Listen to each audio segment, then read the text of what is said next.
অবিলম্বে গণভোটের রায় বাস্তবায়ন করতে হবে, অবিলম্বে অর্থনৈতিক সংস্কার করতে হবে, তিস্তা মহাপরিকল্পনা বাস্তবায়ন করতে হবে, দেশের তরুণদের জন্য কর্মসংস্থান সৃষ্টি করতে হবে এবং যেই সীমান্তে পুশিন হচ্ছে সেই সীমান্তের পুশিন প্রতিরোধ করতে হবে, সীমান্ত হত্যা প্রতিরোধ করতে হবে।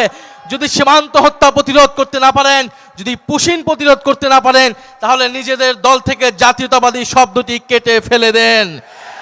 জাতীয়তাবাদের নামে ব্যবসা করবেন, নিজেদেরকে দেশপ্রেমিক দেখাবেন, অথচ সীমান্ত হত্যা রোধ করতে পারবেন না, পুশিন রোধ করতে পারবেন না।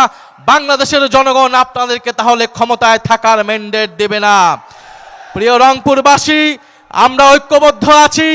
আপনাদের উদ্দেশ্যে এটাই আহ্বান, সংসদ এবং সংসদের বাইরে ঝড় বৃষ্টিরও যত প্রতিকূলতা থাকুক, গণভোটের রায় বাস্তবায়নের জন্য, সংস্কার বাস্তবায়নের জন্য আমরা রাজপথে থাকব। আবু সাঈদ আমাদেরকে দায়িত্ব দিয়ে দিয়েছে, শহীদ মুগ্ধ আমাদেরকে দায়িত্ব দিয়েছে, শহীদ ওয়াসিম আমাদেরকে দায়িত্ব দিয়েছে, আমাদের ভাই ওসমান হাদি আমাদেরকে এই দায়িত্ব দিয়েছে এই দেশকে সংস্কার করা, এই দেশের আজাদী এবং সার্বভৌমত্ব রক্ষা করা। প্রিয় রংপুরবাসী, পরিশেষে একটি কথা বলে যেতে চাই। আমরা গতকাল শুনতে পেলাম একটা সাক্ষাৎকারে যে ডিসেম্বরে কেউ একজন দেশে আসার পরিকল্পনা করছে। আমরা ফাঁসির দড়ি রেডি করে অপেক্ষা করছি। আপনি ডিসেম্বরে আসুন, আর যখনই আসুন ফাঁসির দড়িতে তাকে ঝুলতেই হবে। আমাদের ব্যারিস্টার ফুয়াদ ভালো বলতে পারবেন, বাংলার 800 বছরের ইতিহাসে লক্ষণ সেনের পরে তিনি প্রথম শাসক, দ্বিতীয় শাসক যিনি বাংলাদেশ থেকে কাপুরুষিতভাবে পলাইতে বাধ্য হয়েছেন।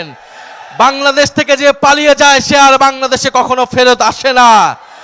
পাকিস্তানিরাও এর থেকে সম্মানজনকভাবে বিদায় নিয়েছিল, ইংরেজরাও এর থেকে সম্মানজনকভাবে বিদায় নিয়েছিল এই দেশের মাটি থেকে।